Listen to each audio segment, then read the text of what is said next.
Warren, thanks for being with us today. Want to get your thoughts on this report where Meta is concerned. Also should note that it looks like there might be some similar belt tightening happening at Alphabet. Yes, not a big surprise. We've seen this in past recessions. If you look at Snap, they recently announced they're cutting about 20% of their staff. I think investors have been, you've seen Facebook or Meta and Google, Alphabet hiring pretty aggressively over the last few years. So we think they do have some room for cuts in a slowing environment here. Particularly for Meta, I would say reality bets. Investors have been more critical. Investors expect Meta to lose about $10 billion plus in reality bets this year. We think investors would focus on that specifically as an area for potential cost cuts, as you're not likely to see meaningful revenues or profitability for reality bets in the near term.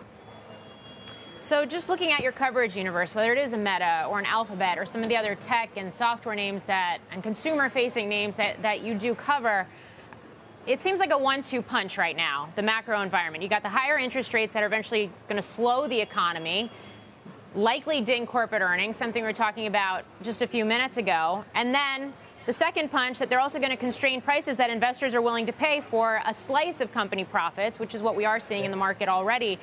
Are there opportunities for investors to buy in here, or do they need to continue to stay clear? Yeah, no, we think we're getting to the point here, particularly on some of those larger cap names. If you look at Alphabet and Meta, you're trading sub 20 times earnings, probably closer to a mid-teens multiple, excluding cash per share. And so if you look at earnings yield, you're 5% plus earnings yield on those names. We think you're getting to the point here where we have been constructive, and with valuations coming in and with potential cost cuts, potentially driving GAAP earnings higher, even with potentially risk to revenue estimates here. We still like those names. On Amazon, I think you're getting back to the point, if you do a sum of the parts analysis, you're not paying much for the e-commerce business. AWS, we value around $90 per share. We value their advertising business close to $30 per share. The e-commerce business for Amazon is still losing money, but we're optimistic in the future they can drive stronger profits on the e-commerce side.